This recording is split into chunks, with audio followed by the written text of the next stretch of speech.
I'm just excited to finish this year out, and I love the group of guys we got. It's probably my favorite team, like when it comes to just the group of guys, which is crazy because it's 12 new guys, but we're hanging out every night, eating dinner together, and it's just a great culture, and I'm excited to see where the culture can take us. This is the Pitino Show, hosted by Richard Pitino and Paul Fritschner, presented by Deer Park Roofing. Welcome into another episode of the Pitino Show, presented by Deer Park Roofing. I'm Paul Fritschner, alongside the head coach of the Xavier Musketeers, Richard Pitino, over to my left. And here in the middle today is Ian Sabourin, representing the scout team. Ian, it's great to have you on, and appreciate you being here. Coach, we'll start with you, catching up here on how things are going and getting Ian on the show, and an important cog of this team, and somebody that maybe doesn't see the playing time that the scholarship guys do, but is still nonetheless at practice, everything else, a very important, integral part of this team. Yeah, I mean, I've made this comment a couple times, but didn't inherit much when I got the job. And everybody kind of talks about Roddy being the one guy that stayed. And I remember when I got the job, and you go from the airport, you drop your bags off, and you drive into the facility. And of course, cameras everywhere, the whole deal. But I remember walking in and, hello, coach, hello, coach, hello, coach. There was like 20 managers. And I was like, good God, there's a lot of people around here. Who are all these people? And at first it was like really overwhelming, because in New Mexico, we had like 3 managers. And we had a really, really small group, which was kind of cool in its own little way. But I got to know them, and then I got to know the walk-ons. Wolf, Ian, and Henry, and all great people. But then as we really dove in, I was like, man, like these guys are really, really good. I remember one of the first practices, and, walk-ons have become increasingly harder. Not to go on a tangent, but just people feeling a little bit more entitled than in the past.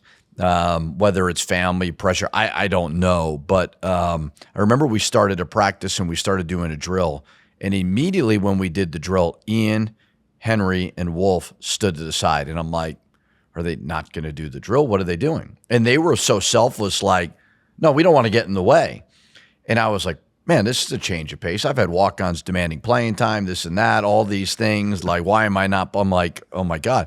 And really started to take advantage of them in the way of like, they can really, really help us. And I'm honest when I say this, like our manager, our GA, and our walk-on culture is as good as any in the country. Yeah, I was just about to ask you, seeing all the managers and seeing everything that goes on behind the scenes in this program. I'm sure someday on this show, we're going to have the GAs on, we're going to have the walk-on or the managers on. But looking back at that moment and understanding, the support that you have around you at this program that you were walking into. I know you had to recruit a team, but the support and the foundation was already there. Yeah, exactly right. I mean, that's really what I inherited. Not to take away from Roddy. Roddy's a good player, but like, if there is one thing that I did not build and it had nothing to do with me, It is that culture of, kind of the behind the scenes guys, whether it's the walk-ons, the GAs, the Mark, the Max. I brought Logan with me, but like that was kind of set in motion way before me. And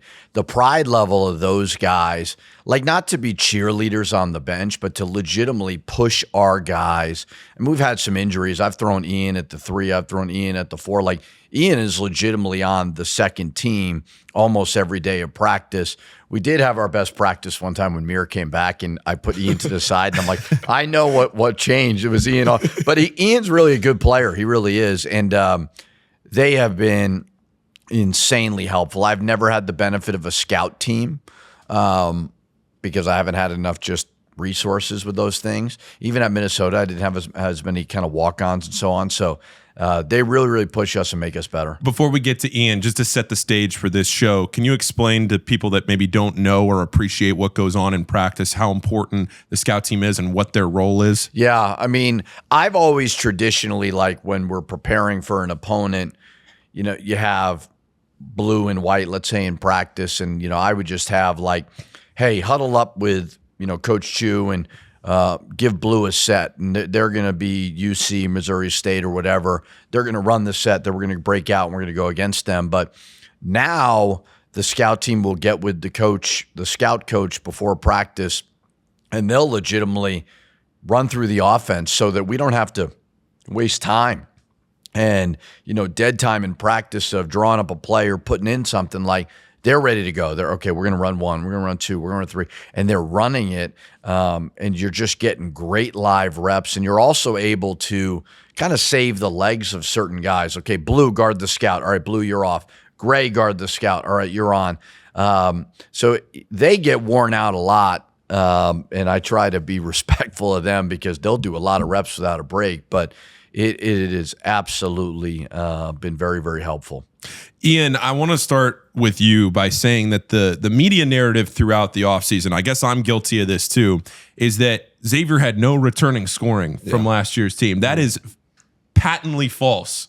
You have scored 4 points in your college career. Stand up for yourself, brother. Stand up for yourself. Yeah, I know. Every time I watch a podcast or something, I'm like, yeah, actually, Coach P, we do have some points coming back. And like Pax would always tell me, like, Pax, our food guy, he'd be like, yeah, you can get whatever you want because you have the most points in the Xavier uniform. Until the season started, and then that ended pretty quickly. But you had the off season there. Yeah, for I did rights. have the off season. So, Ian, you're a Cincinnati native. You went to Baden out of Hamilton. So you're from here. You go to school here. You stay around here. Your family obviously comes to the games. Very supportive. I see them around all the time. And talk to me about deciding to come here. Because did you ever have a thought? Maybe I want to go play at a lower Division I level, D2, D3, and what went into coming here to Xavier? Yeah, so both my parents went here, and I have a lot of other family that went here. So I grew up a diehard Xavier fan. And then when I was probably a junior in high school, I started getting recruited to lower D3 and D2 schools. And then my senior year, I was just going through the process. I applied to Miami, Ohio. I applied here, and then probably 20 D3 schools that I was interested in at the time. And then as the year went on, I pretty much just decided I wanted to go for it and try to live out my dream. So I decided I was going to go to Xavier. And then once I applied to Xavier, I emailed Ryan Reynolds at the time, and he basically said, we don't have any walk-on spots. I was like, oh, that's disappointing. But I had a good friend who was a manager on the team who I also grew up with. And he was like, you should just get into being a manager, and then maybe you could go into coaching someday. And like, it's just a lot of fun. He was telling me all about it. So I decided to work the camps in the summer that year and got hired on as a manager in the summer. So you worked the camps going into your freshman year? Correct. Yeah, I was high school going into college. Self-starter. Yeah, exactly. But yeah, so I worked those camps. They hired me on right after the camps. So I was rebounding and doing laundry all summer. And then I'd say right after summer practices end, they told me they wanted me to be a practice player, but I was still going to be a manager because they didn't think they had a spot for me. And then as practices were starting, it was kind of hard to be a practice player and a manager at the time. So they pretty much just one day after practice told me they're going to elevate me to be a walk-on, and then ever since then, yeah. Rest is history. So your freshman year was the Sweet 16 year. Yes. And then you've carried on through there. Yeah, I thought it was sweet when first year I was like, wow, this is easy. This is so easy. Yeah. Like these guys are all amazing. Everyone can do everything. I learned pretty quickly though. Yeah, the ups and the downs of you've definitely had a roller coaster of between the ups of that year, then the downs of the next year, coaching change and everything else. So I want to ask you about that. Obviously the off-season coaching change, you stay on.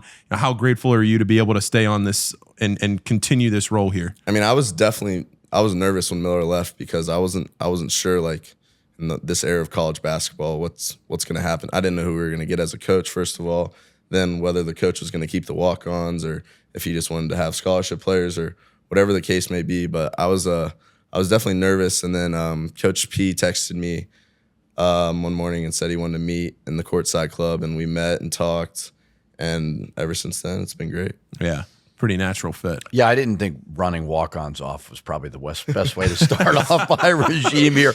But honestly, like, your head is spinning. Yeah. You're trying to put together a staff, a roster, meet 1 million people, and so on. And you try to ask around about guys that are kind of holdovers, and everybody raved certainly about Ian and our other walk-ons.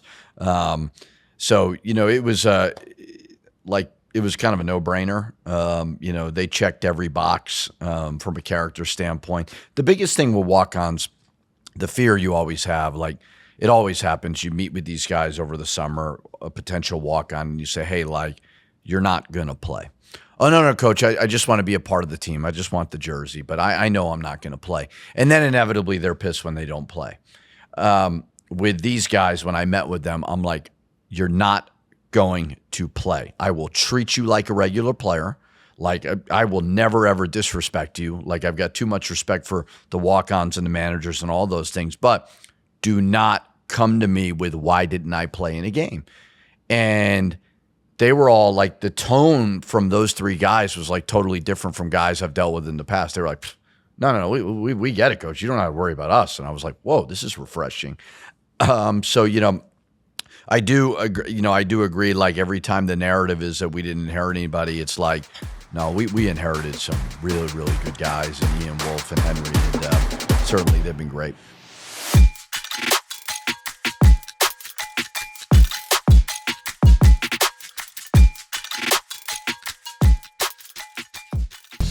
Deer Park Roofing has been providing elite service for homes and businesses since 1996 and leads the industry in professionalism, quality, and responsiveness.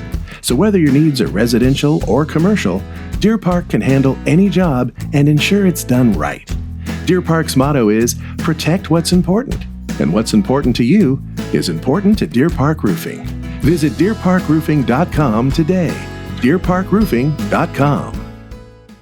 A Fifth Third Better means we give 166.7%. Who's a good boy, Parson? I am good boy. That's right. And why? Because I bank a Fifth Third Better. Wait, what? 5/3 equals 166.7%, so they put 166.7% into everything they do. Okay, what is happening? I'll tell you what's happening. Free checking, no hidden fees, and identity theft protection. Now, let's get rid of cat, please. What? This is banking a Fifth Third Better.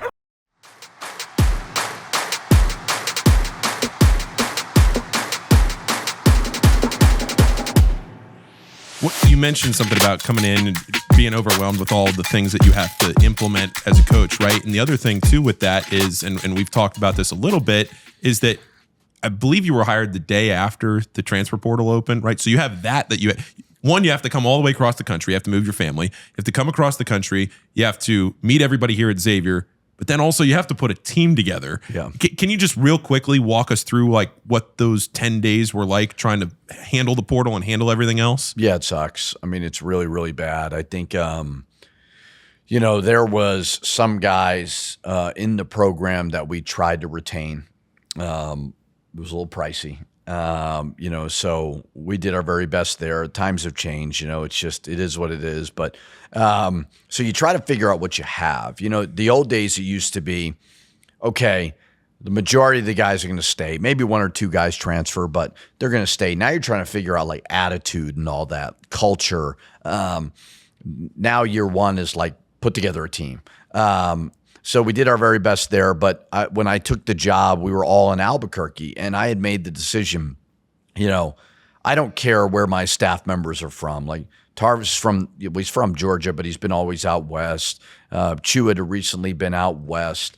Dave Pilipovich was a West Coast guy. Aaron was with me. And I'm like, I don't care. I'm bringing all of these guys with me because they helped me win back-to-back championships, and I'm not going to leave them out of a job. Then, we sat at my house in Albuquerque and we were working the phones and we're watching synergy on potential transfers. We couldn't go into the office in New Mexico, so we did it out of my house. There was something was going on in the Cintas, so they kind of delayed my press conference. And I was like, this is better. We need to hone in on just watching film and so on. So we really worked the phones. Then when I got here, Aaron Katsuma says, oh, I'm going to Minnesota. I'm like, you know what? I love Aaron. I still talk to him to this day. Then Dave Pilipovich is like, oh, I want to stay in Colorado because of my kids and grandkids. I'm like, great, Colorado State, cool. So then I had to hire two more guys. Made the decision to retain Dante Jackson and then hire Kareem Richardson, and they've been great. But it was almost nice because I didn't come here right away. No disrespect to the boosters, media, and so on, but it was like I could really focus on what is the most important thing. So we did our best, and then got here probably a weekend or whatever, and started to meet people and do all those things as well. How do you handle the portal to be prepared for it? Because everybody tampering, all those things, but you also have a million different guys that you have to look at and try to be prepared for it. Is there any? Well, the hard part about, and it is what it is, but this year's cycle was, there was kind of a number I was given, a salary cap or whatever. And this was right in the middle of the House settlement of potentially being passed. So what happened was the number that we had and we felt was pretty good, all of a sudden everybody said, okay, the rules are going to go into play June 1 or July 1. We're going to break the bank before those rules go into play. Some had the ability and capacity to do it. Others did not. Yeah. Right or wrong, whatever it may be. So all of a sudden the market just went up, skyrocketed in a big way. And now guys that you kind of thought you could afford, maybe 400,000, went to like 800,000 out of nowhere. So it was really, really volatile. So I'm not necessarily saying that Xavier people did anything wrong. Like, that was the most insane portal cycle in the history of our sport. So that made it really, really challenging. You're trying to evaluate what a kid's market value is. At the end of the day, his market value is what somebody's willing to pay. Yeah. I don't care what I think he's worth or a fan thinks he's worth. He's worth whatever somebody's going to pay him, and more credit to him. So that was very, very challenging. But we had to figure it out. Yeah. And now here we are. Ian, going back to, your career, some of your moments, just take us through, like we mentioned before, a roller coaster of teams here that you've been a part of. So just take us through some of that quickly of some of your memories, things that stand out, and how your career has kind of navigated to this point now. Yeah. So my freshman year, I was kind of just the shy guy. I was a little nervous. Freshman walk-on, you don't want to overstep. And there was already like so many returners here because that was, although we got a new coach, that was before the portal was crazy. We had one transfer, Sule, and everyone else was returners or freshmen. So, there was a lot of culture, and I was just kind of the nervous walk-on in the corner that year. But I still had a great time that year. Have some great friends that I still connect with from that team. And, I was playing in a lot of, well, not a lot, but I played in a few big blowouts because we were a really good team, 23-8. And then my sophomore year, we had some rough injuries in the summer with Zach and Jerome, and it was just very unfortunate. And tried to recover. We battled. We worked really hard that year, but it was the first time in 40 years that we were under 500 as a program. So that kind of hurt, especially being a Xavier fan my whole life. I was like, yeah, this is really the first time Xavier wasn't good, and since I can remember. And then last year was just a crazy year too because we were on the bubble, and that's just it's a lifestyle, honestly. Like, there's nothing else you can say about it. It's every day you're waking up, checking KenPom, you're checking the net, you're checking the bracketology, you're just nervous. And then we had to win 7 in a row just to have what we felt was a good shot to make it. And we did, and then we lost in a heartbreaker in the Big East tournament, so we were on edge, and we didn't know what was going to happen. Watching the selection show, we see UNC get in, and we're like, oh no, we might not be getting in. But then we did get in, and the Texas game was probably one of my favorite games I've ever experienced. And so that was just a great year too. And then obviously the coaching changed, and this year trying to figure it out with 12 new guys.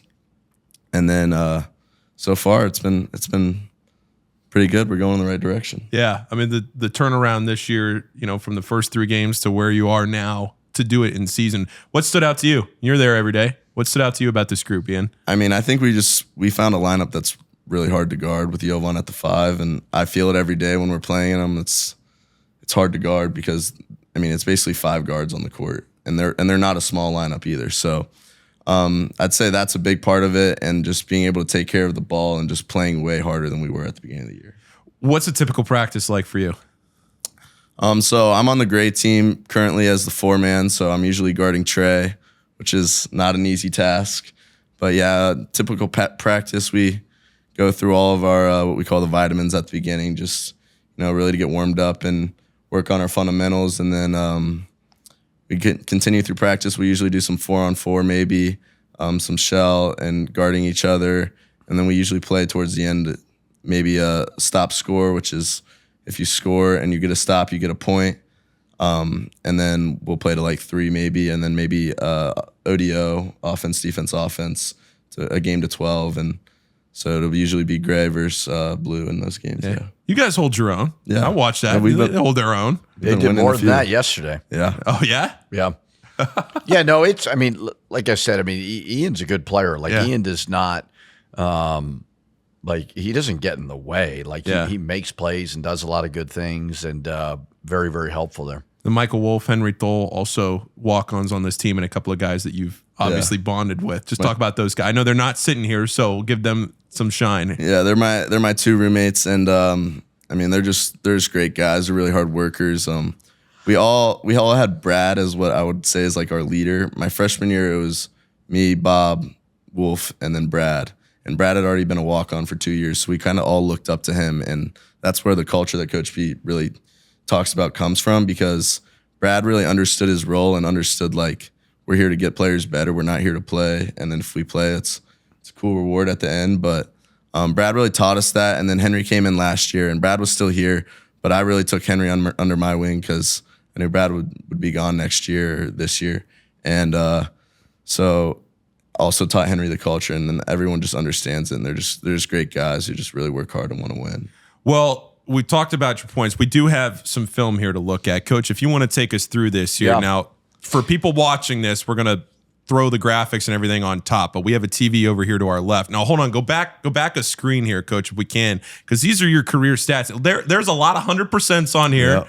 Mark put this together for you. 7 career points. Got a rebound. You got an assist. You scored in your last 3 seasons. You hit a 3 this year.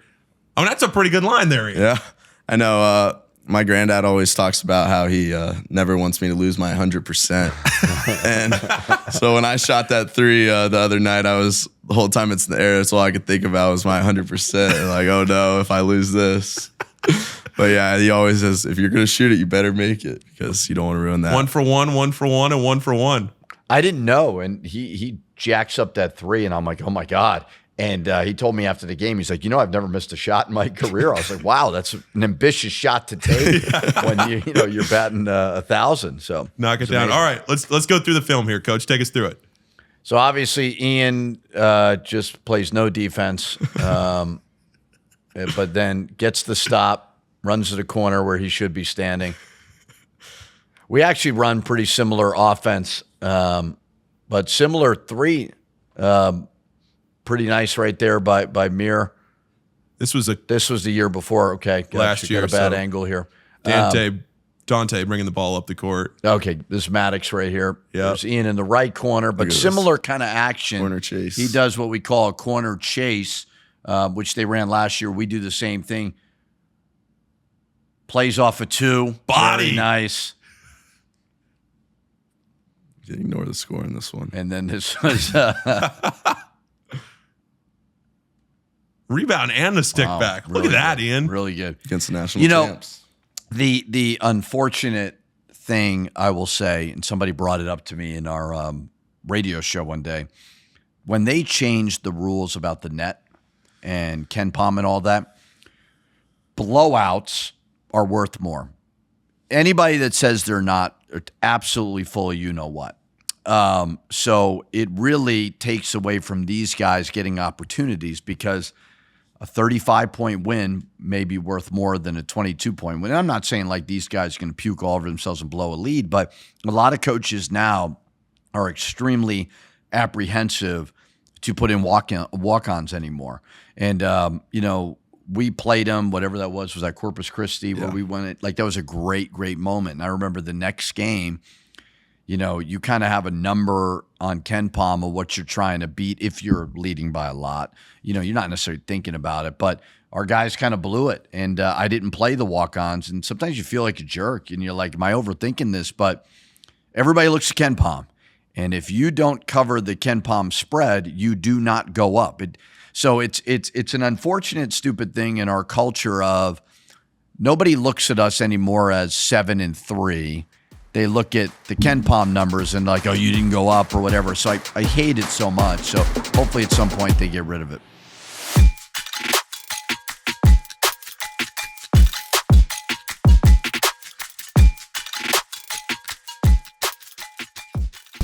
Deer Park Roofing has been providing elite service for homes and businesses since 1996 and leads the industry in professionalism, quality, and responsiveness. So whether your needs are residential or commercial, Deer Park can handle any job and ensure it's done right. Deer Park's motto is protect what's important, and what's important to you is important to Deer Park Roofing. Visit deerparkroofing.com today. deerparkroofing.com. A Fifth Third Better means we give 166.7%. Who's a good boy, Parson? I am good boy. That's right. And why? Because I bank a fifth third better. Wait, what? 5/3 equals 166.7%, so they put 166.7% into everything they do. Okay, what is happening? I'll tell you what's happening. Free checking, no hidden fees, and identity theft protection. Now, let's get rid of cat, please. What? This is banking a Fifth Third Better. The journey to move medicine forward takes an unwavering commitment to solving complex patient care. Innovative thinkers driven to change lives. A therapeutically focused contract research organization. A diverse team committed to comprehensive patient care. All leading to successful drug approval. Join the CTI team on our journey to move medicine forward.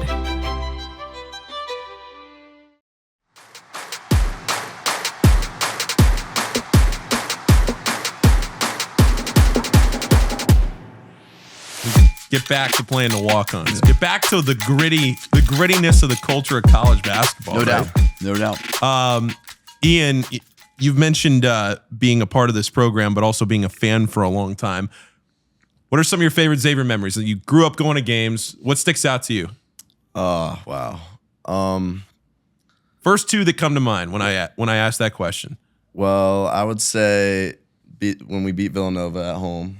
That when they were number 1, we were number 5 in the country. So that was my freshman year here. How old were you? What grade would you have been in? I think 6th grade. Tough. Tough. All right. Yeah, no, All that's definitely up there because I mean I thought we were the best team in the country at the time, which we were one of the best teams in the country. But yeah, that's definitely up there. And then I would just say any crosstown shootout win is gonna be up there for me because I love beating UC. Bragging rights when you go to school the next day would be like maybe 3 Xavier fans in your class and then like 15 UC fans, and being able to talk trash after winning that game was always awesome, and winning it as a player is just even better. You could do that a lot too. Yeah. Through your time. I've had a pretty good experience. Yeah. What was this past crosstown? So we're recording this on Wednesday after the crosstown shootout. What was this past one like for you? Your last one? Amazing. I couldn't ask for anything different. I mean, it was a great game.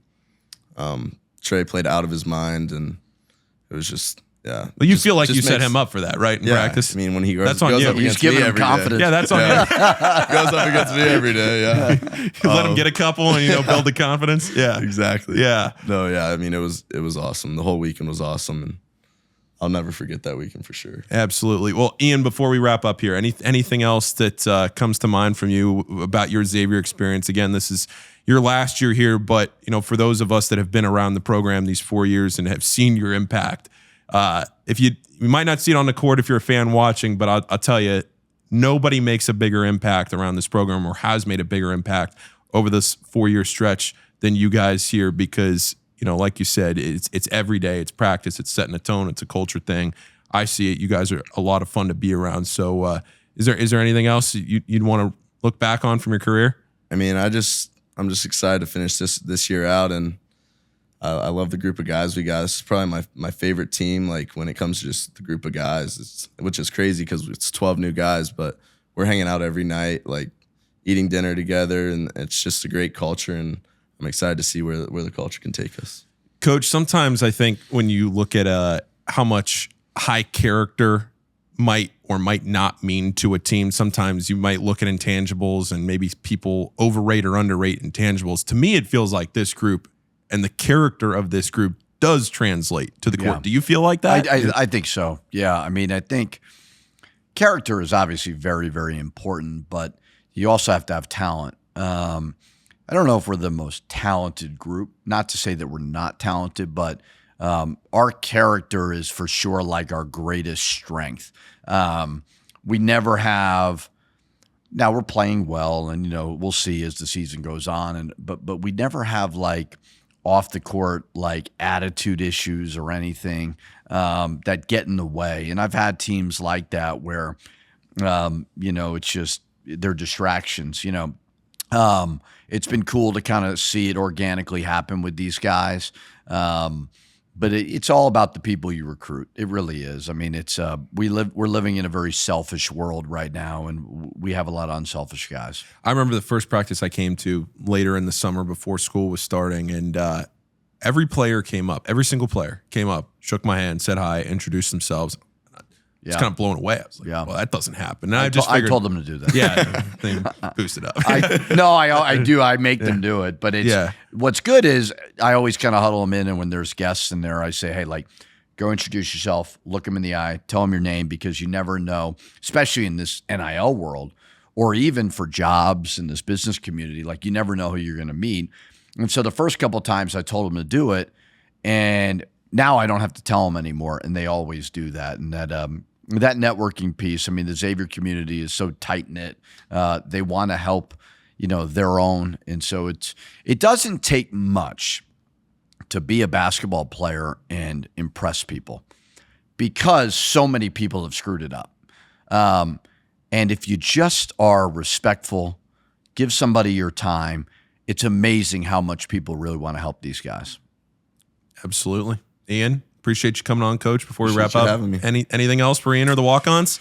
No, I mean, like I said, they're a great group. I remember when we beat UC, and I was being told I had to go to Dana's and do the whole deal, and I'm like, man, I really don't want to do this, because I just know what comes with it, the cameras and all that. Like, if there was no cameras, I would have sat there for a long time and had some fun with the students. But nevertheless, I go to walk in there and I give my little speech, and I half pound of beer. I can't pound beers anymore at my age, but then I go to turn, and who's right behind me, like cheering? It's Ian. I just hand him my beer and I walked out. He gladly took it. But yeah, great guy. I mean, a guy where, hopefully as long as he doesn't get in any trouble, we can keep him along next year. I mean, I think hopefully that's the plan moving forward. And we want to take care of all of these guys if we can. I can't create a million spots or anything like that, but he's going to be a really, really good GA coach moving forward, because he's got a likability factor. He works really hard, and he brings value to the program. Coach, appreciate you today. Ian, best of luck the rest of the season. Thank you. Best of luck. For everybody watching, listening, make sure that you subscribe to the Pitino Show on YouTube if you're watching, or if you're listening, wherever you're listening right now. And thanks to our presenting sponsor, Deer Park Roofing. As always, this has been another episode of the Pitino Show. Thanks for listening, everybody.